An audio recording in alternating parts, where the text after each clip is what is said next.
So I think that the majority of us are here. So welcome everyone. I'm Jo Smethurst from Health Consumers Queensland. Welcome to the fourth and final episode in this series. And what a series it has been. AI and healthcare has been one of our most successful training and skills building events to date. And we thank each of you for your support. The Future Care series is just one of the ways Health Consumers Queensland helps health consumers make sense of rapid changes in healthcare delivery. We hope the information you've learnt over the past few weeks will help you to influence healthcare effectively in your roles as consumer reps, and at the same time help you navigate your own healthcare journey for you and the people you care for. For healthcare staff who are joining, we know that these topics are of equal interest to you as well, for the work you do in your day job, as well as when you're receiving healthcare. We hope that these sessions will increase your knowledge and understanding, not only about AI and health, but the way consumers may think and feel about these topics as well. I'd like to thank everyone who's given us feedback after each session. It's really important to us so we can make changes when needed, and it also reassures us that we're on the right track. When this session closes today, there'll be another opportunity to give us feedback on today's session. And then in a few weeks, when you've had a chance to process all the information and potentially used it in your work as either a consumer in the health system or as a staff member, we will send another survey to you so HCQ can measure the impact this series has had. So please reflect on that over the coming weeks. So when you do get the survey, you can share your experiences with us about how it's shifted your thinking or changed your mindset, or that you've actually been able to introduce something about it onto an agenda of a committee that you're on. So today we've had over 80 people register, which is huge. We've had a huge number of people watching the videos and all the way through.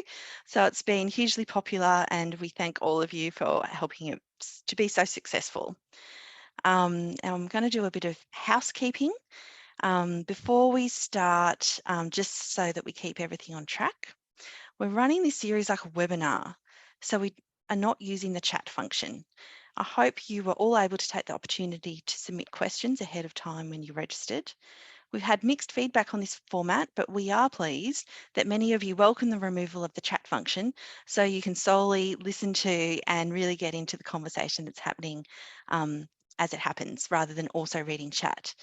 We don't have long in these episodes, so we are trying to keep things as tight as possible so that you get the greatest value out of each session. We are recording today's session, and you'll be able to watch it back and share that recording with friends.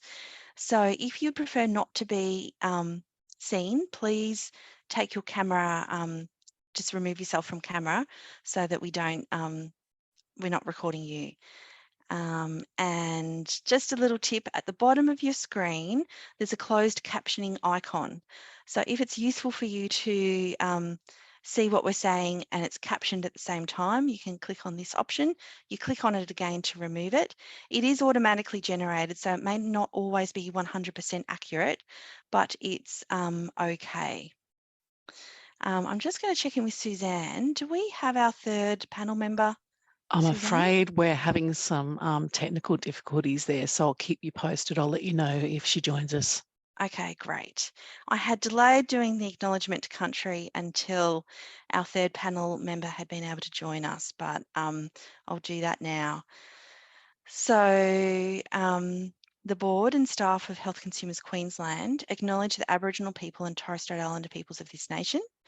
We acknowledge the traditional custodians of the land on which our organisation is located and where we conduct our business, the Yagara and Turrbal peoples.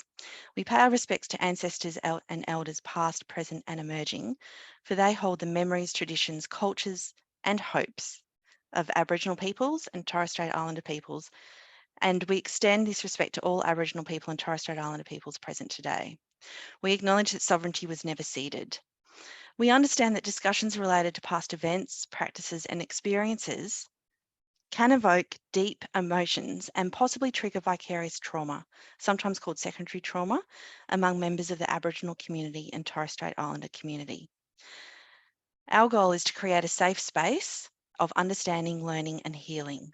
We encourage open dialogue, mutual respect and empathy throughout our discussions. Remember, your wellbeing and mental health are paramount. Take care of yourselves and each other. Health Consumers Queensland acknowledges and respects the diverse views of Aboriginal and Torres Strait Islander peoples regarding the terminology used to describe their cultures.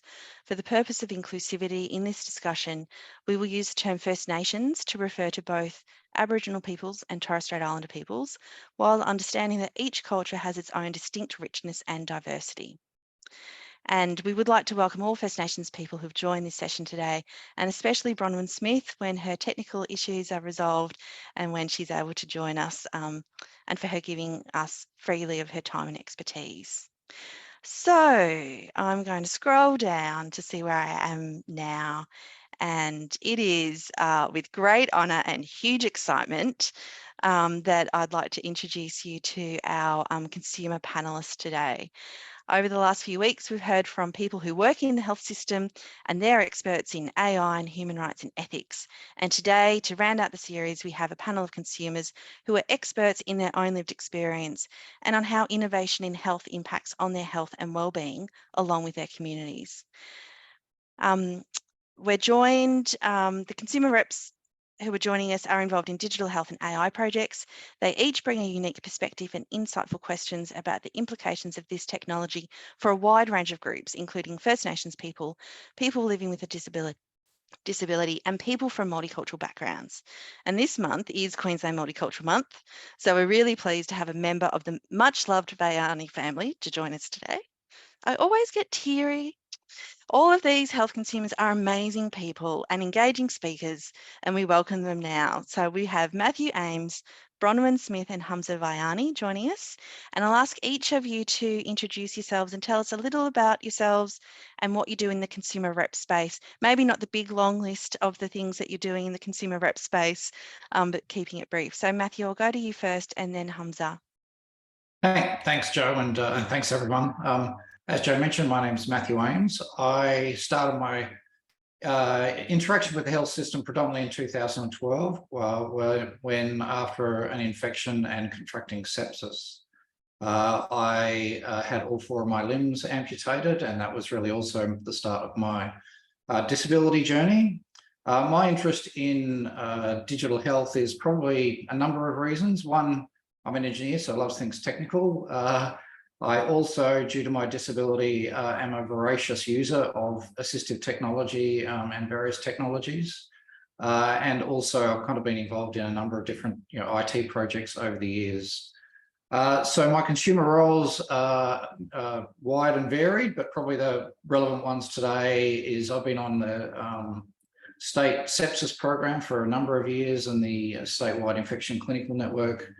I also spent a couple of years assisting the Australian Digital Health Agency as a consumer rep, and I'm also on the board of Metro South Health, so a number of different roles. Great, thanks Matthew, and it's so lovely to have you join us today. And I'll throw to you next, Hamza. Hi everybody, thanks for the opportunity, Joe, and good to see you, Matthew, as well. So a bit about myself.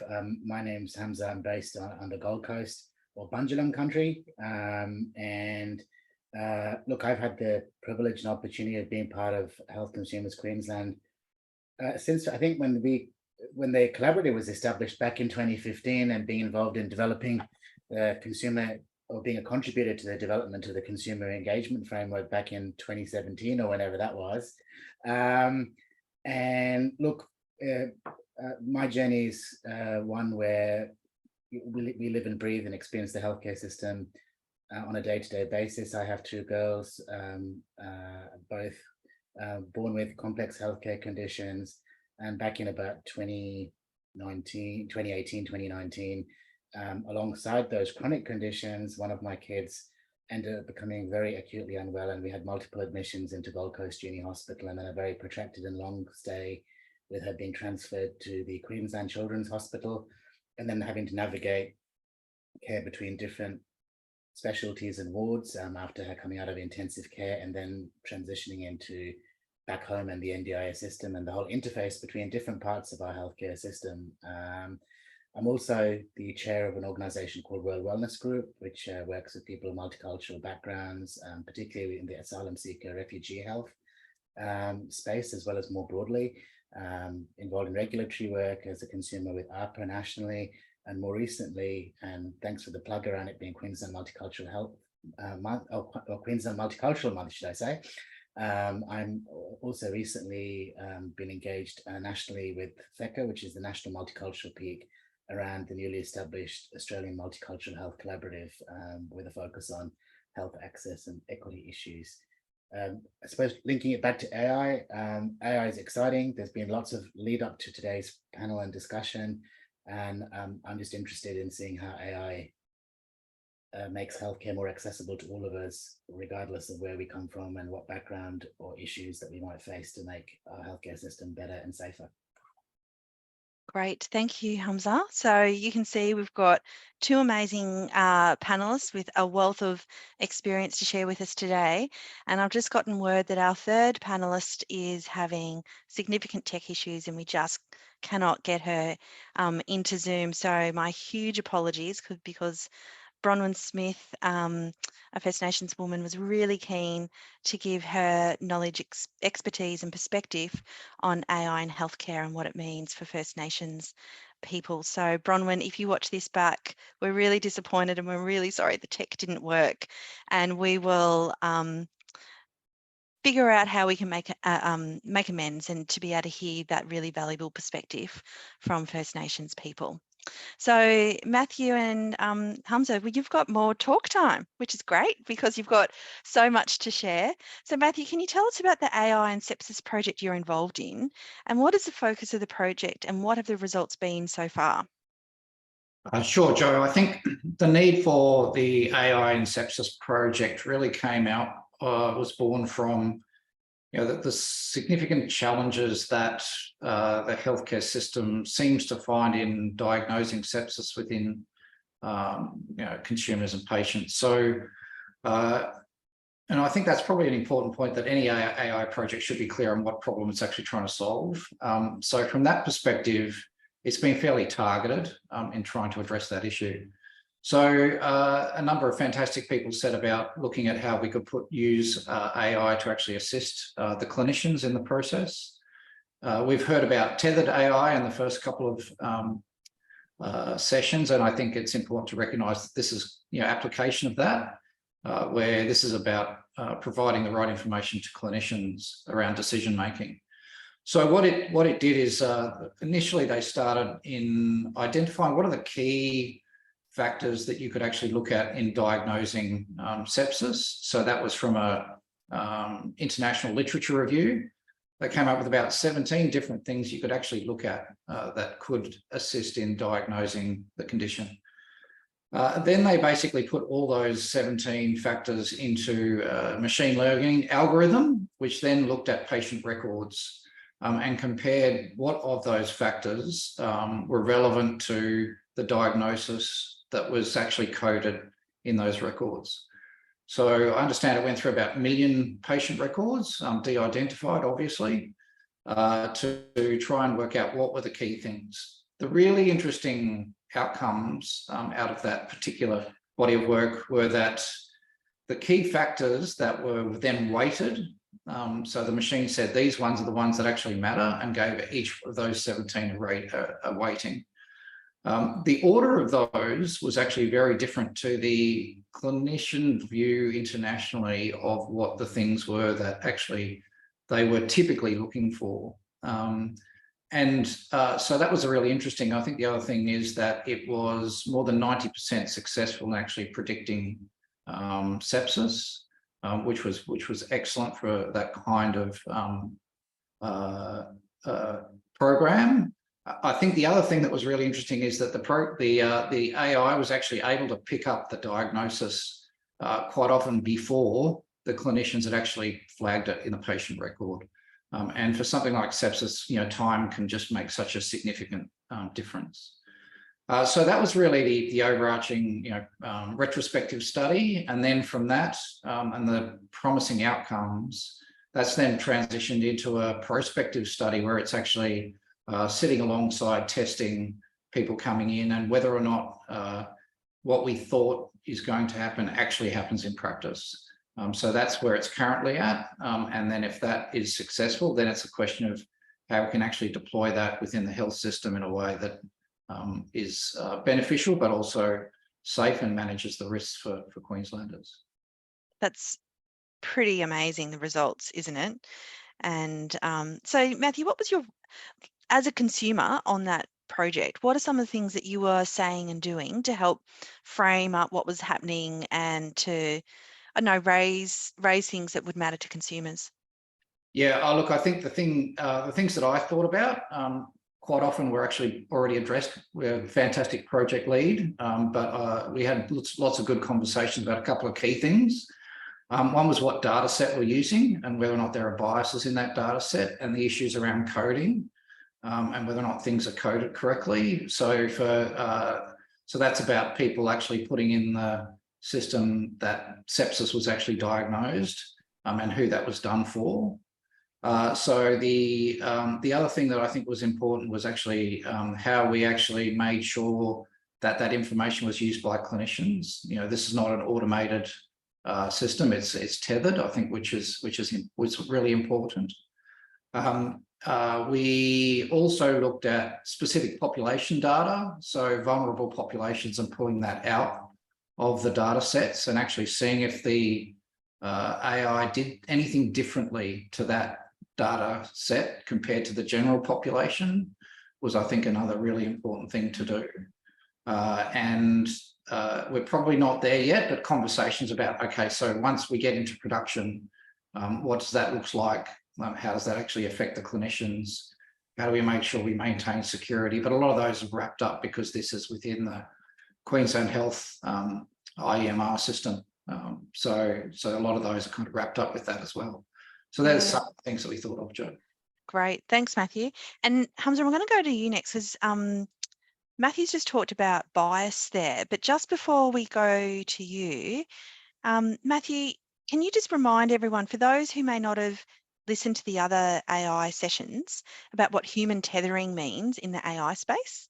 Yeah, so human tethering in this particular context is about making sure that the decision is actually made by a human to actually interpret the information that the AI is giving them.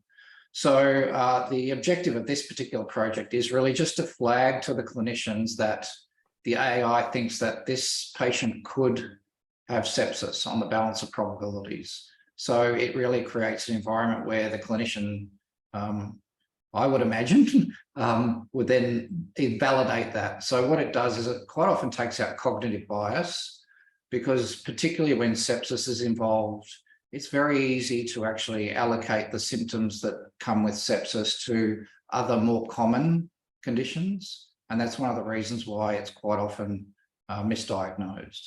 Yep, that's great. Thanks for that explanation, Matthew.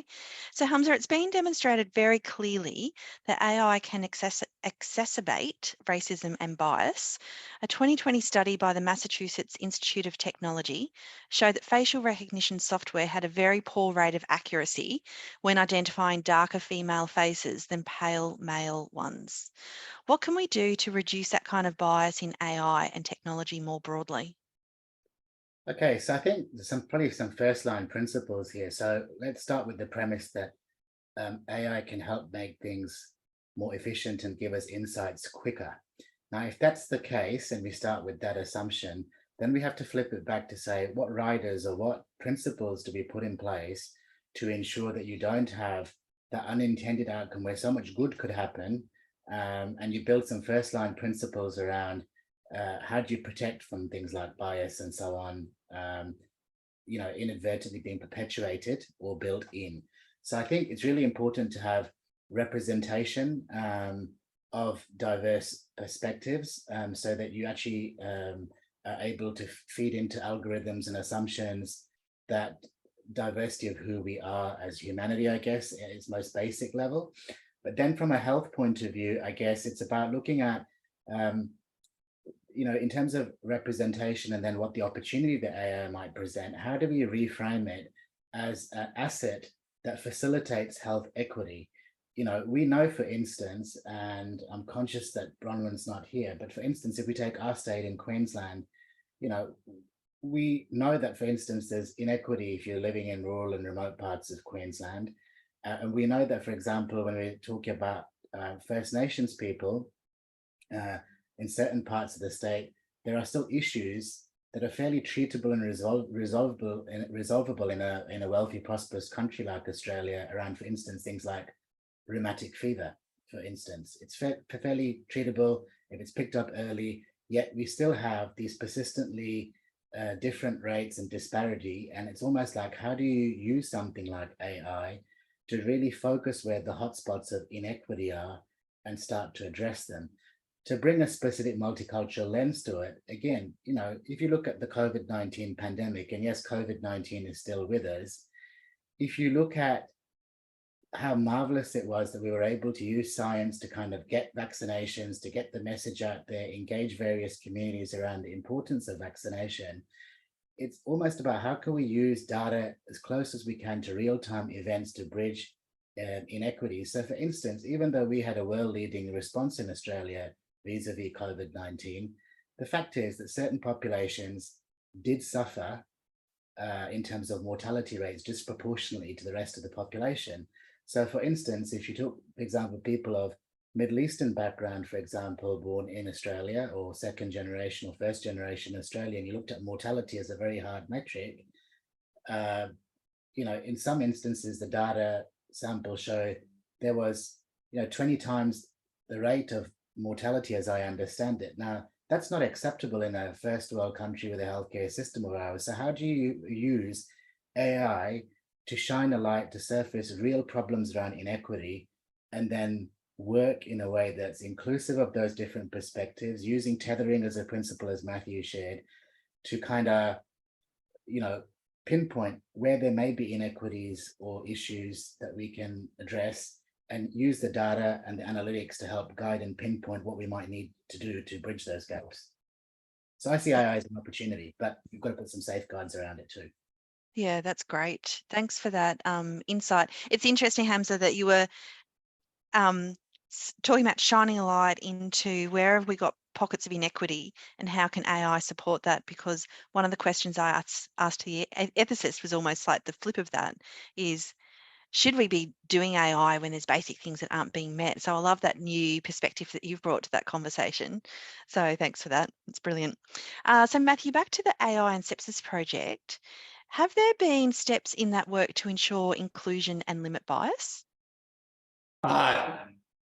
Short answer, yes, Joe. I think so. The project team's really been very clear at the outset to actually identify that, particularly from First Nations perspective. So what they have done is pull out the data specifically for First Nations. And I think that's probably one of the things that, you're going back to health equity, have we actually identified those people who identify as First Nations? And I think, and similarly with people with a disability, the data doesn't necessarily reflect exactly the world. But the project team has no ability, once they have the data, other than to look at what is in front of them. So I think with that caveat aside, they have really gone to great lengths to look at those specific populations. And as I mentioned, they've actually run the algorithm specifically for those populations to see if there's any differences, because in that scenario, and I think it's a really interesting thing from a healthcare perspective, is are there different drivers of things that you need to take into account for diagnosis in those populations compared to the general population? The good news is that in this particular case, that there doesn't appear to be a significant difference. Although we might discriminate, sepsis doesn't. So it seems to be applying itself to those populations. But I think it was a really good thing to actually go through and validate in those particular scenarios. And with the data, we have the ability to look at other populations as well. But I think it was really good. I think nationally, I think 3% is First Nations sepsis diagnosis. Gender split is 40% female, 60% male from the data. So looking at both gender and smaller populations, I think, is important. So when that data was being interrogated, Hamza talked about how important representation is in the group of people looking at it to ensure that, I guess that you're filtering that information with whether it's a cultural lens or specific lenses. Was there a lot of representation in the group looking at that AI Yeah, and sepsis project? yes, there was. So the team basically reached out to a number of different forums to actually get that input, the relevant input from those groups. And I don't know much about that bit because I wasn't part of that representation. Yeah. But, I think it was particularly given that the project is kind of, I was a bit surprised to realise it's probably one of the only ones really being pushed this far. And I think, when you actually think about the questions that we're trying to answer in the healthcare system, I think there's great opportunity. There's also risks that we need to manage, as we've mentioned. But I think the opportunities are certainly there. Yeah, great. Matthew, the next question I've got is also for you. And it's about integrating healthcare to better meet our needs as consumers is something we hear a lot about. You think that consent is a barrier to that health system integration. Could you tell us your thoughts on that? Sure, this is probably a reasonably passionate area of mine. I could take up the whole half hour, but I'll try not to. I think my time with the Digital Health Agency, plus having to deal with my own patient records across 12 hospitals and multiple jurisdictions and the like, has really been quite it's been quite a frustrating process for me. And one of the things that I probably formed a view on is that I see a lot of organisations trying to address the privacy and consent issues, which are very difficult and sensitive issues to deal with. And I think particularly when you look at my health record from a national perspective, or even locally within hospitals or private providers, everybody's doing their own thing. And although integration is being tried, the whole issue around consent and privacy is actually a significant barrier to integration, but also a necessary barrier to a certain degree. And I view that as actually an ownership issue, because fundamentally, if someone else owns my data, then they need my consent at a principle level. I think that this issue probably won't be addressed until we actually address the ownership issue, because if I own the data, I can then choose what I need to do with it. And I think from that perspective, then the integration can come. I think the challenge with that, so you look at, say, my health record, the hospital records, you look at scans that we might have, pathology we might have, records within the GP, they're all effectively different systems, but all of them hold data on me. So if I could actually have something that actually pulled that data in for me, then I think I have the ability to either opt in or out, and choose how that data is presented, how it's used. But we actually have a really good system that we've learned from already. It's called social media. I think the whole consent issues around social media have been worked on for many years. They're not perfect, but quite often when you think about it, we can opt in or out, we can join or not. And when we actually put things up, we can choose what goes up. We can choose who sees them, and we can actually take things down and curate what is actually there.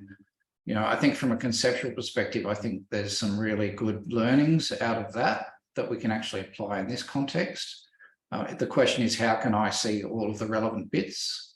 How can I actually choose what I want to share, and work what's relevant and what's not? Because I think I am much more comfortable actually having the ability to then pull information in if I own it, and then it can all talk to each other, and it can know lots about me, but I have to trust the platform. And I think trust is probably the key thing.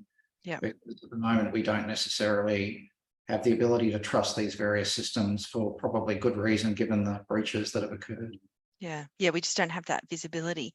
And I think that social media thing is interesting because I've been noticing more and more that websites are giving much more nuanced options for me as a user about what information is shared and isn't shared. But in healthcare, it seems very much you're in or you're out, and there's no nuance in terms of, well, I'm in these areas of my life, but I'm out in these areas of my life. So I think getting a bit of sophistication and maturity about giving consumers control and access to their own information, because it is ours at the end of the day. And I Yeah. can't remember now if it was the human rights person or the ethicist who was pretty clear as well that, we should own our data. Yeah, So, and I think one of the things in that, Joe, for me, is that when you actually think about it and those conversations around ethics, there's, number one is that it should be beneficial. Number two, it shouldn't do any harm. And number three was we individually have control. And just in those particular elements, what's beneficial and what the risks are and what the harm is actually quite often an individual decision. So a lot of us will actually give up a significant amount of privacy in the things that we do because of the benefits that it brings us. And that's an individual decision. And I think we need to have a mature conversation within the healthcare system about how do we actually get to that point. Because there's a lot of work that's being done to actually digitize things, which gives us the information. It's then a question of how do we actually what do we need to do with it? And how do we actually make that decision about risk versus reward? I am more than happy to probably give a health app a huge amount of very sensitive information about me if A, I trust it, and B, it's actually going to do something really good for me. Because if it's going to save my life, I'm happy to give up privacy, but that's an individual decision. And the levels that people want to do are different for different people, which I think is something that we haven't really addressed. not at all. And I think it is something we urgently need to address, because healthcare is going, it feels like a tsunami. Well, not tsunami sounds bad, but digital health is, the volume it's coming at us is a lot quicker than it was in the last 10 years. And we need to get ahead of the wave and get this stuff right, because it's going to be really hard to unpick in the years to come once it's so embedded and enmeshed in the system and our lives. Yeah, so maybe there's a future topic area on consent and all of this. So, Hamza, what problems could AI solve? I know that your family navigates complex care as a whole, and there's different people involved, and you talked about your daughters, but there's sort of multi-generations of care happening. So could AI offer any solutions to some of the obstacles you've navigated in healthcare?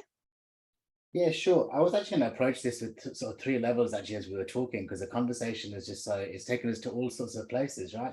Let's just go back to that data sovereignty or ownership issue, right?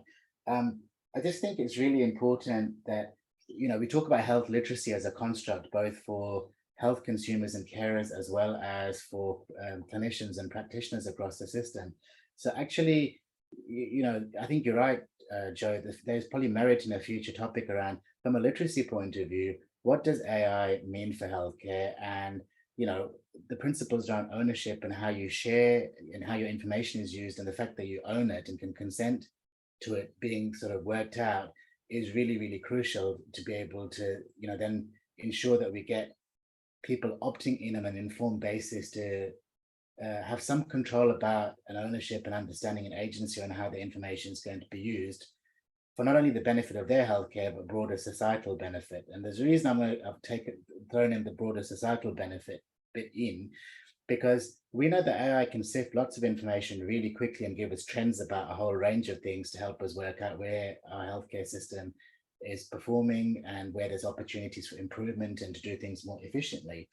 Now, if you look at the research space, and we talked about health equity earlier on, and we want to use AI as a basis to make healthcare systems more accessible and equitable to populations across the board.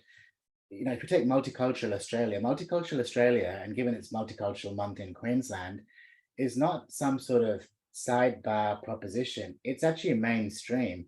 51% of Australia, whether it's person's parents born overseas or kids, first generation here born to migrant parents, if you look at our census figures, it's 51%. So we're here. We're multicultural. We're an immigrant nation, and that's who we are as contemporary 21st century Australia.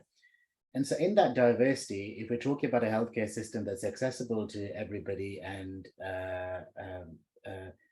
doesn't perpetuate inequities, and we can use AI to understand where those challenges are, and we can use research to inform appropriate design and delivery of models of care so that we are able to deal with particular issues, that's got to be a good thing as long as we're intentional about it. So if you look at research, for instance, we've actually gone backwards, even though we have a good record for lots of research in terms of, for example, multicultural populations and research on that, given, we're so diverse as a country.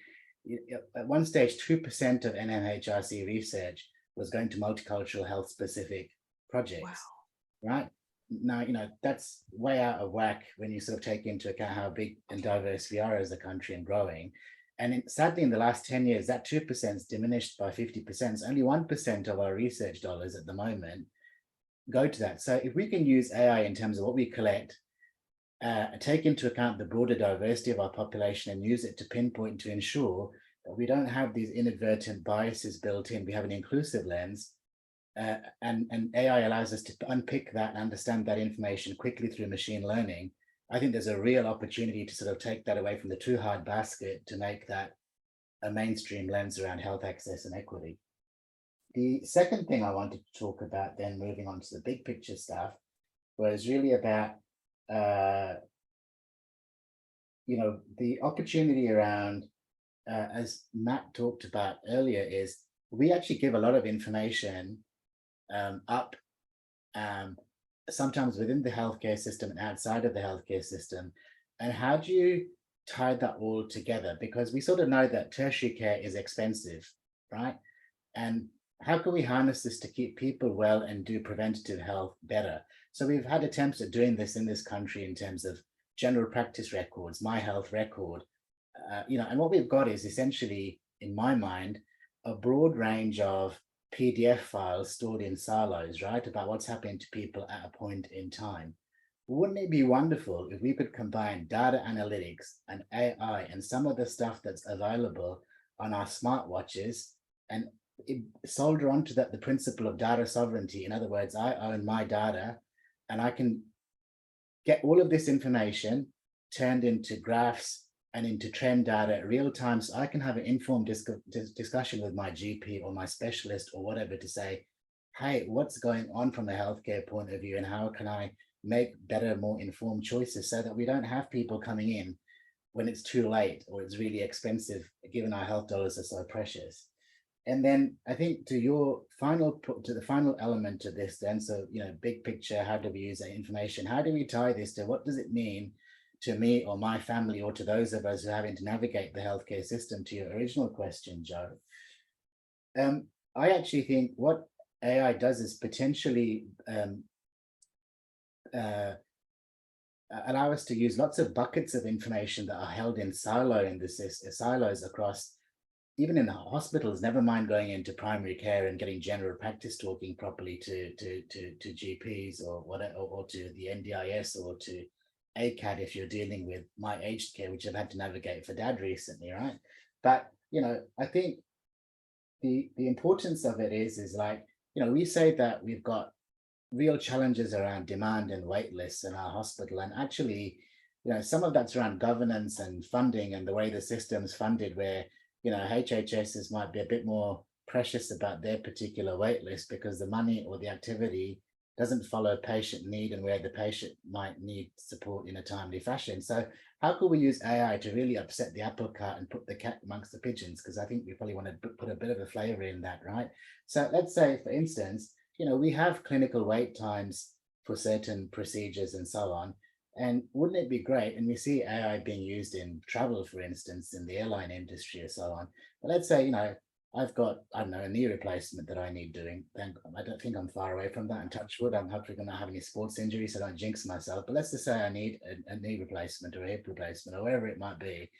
I'm living here in the Gold Coast, and let's say, I'm like whatever cat I am, but it's an urgent operation that's required. Wouldn't it be cool to be able to say, okay, let's look at all the back-end systems and empower the consumer to be able to look at that and say, okay, I'm a cat, whatever. This is the clinical recommended time when I should be seen. At the moment at GCUH, I'm not going to be able to meet the recommended clinical wait time because there's a huge wait list there. But if you were able to sort of use AI to do a choose and book type of facility where so you could put some parameters to say, well, I'm prepared to travel or can be supported to travel up to say 100K radius from home.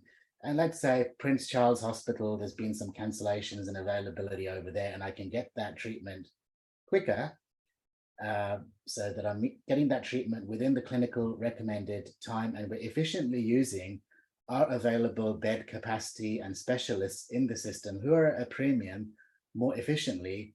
I can suddenly see that, we've got a lot of capacity in our system potentially that could be optimized to get people care when they need it, potentially quicker.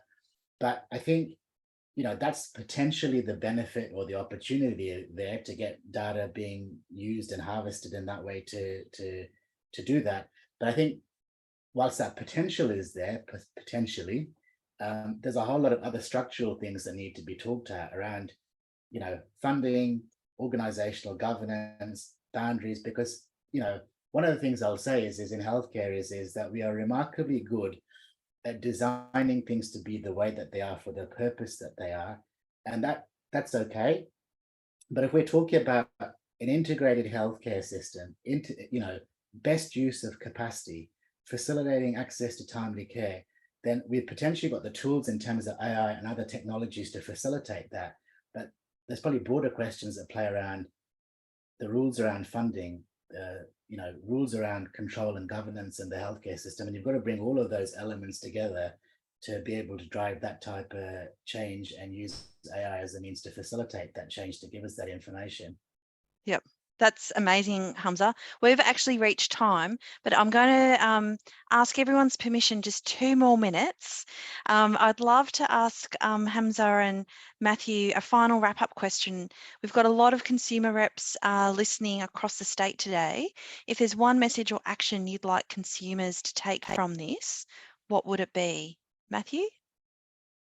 For me, it probably goes back to the equity conversation. Sorry, the ethics conversation about find out what the benefits are and really be clear on what is trying to be addressed and weigh that up very carefully with the risks that are being faced from particularly those people who are in the vulnerable populations.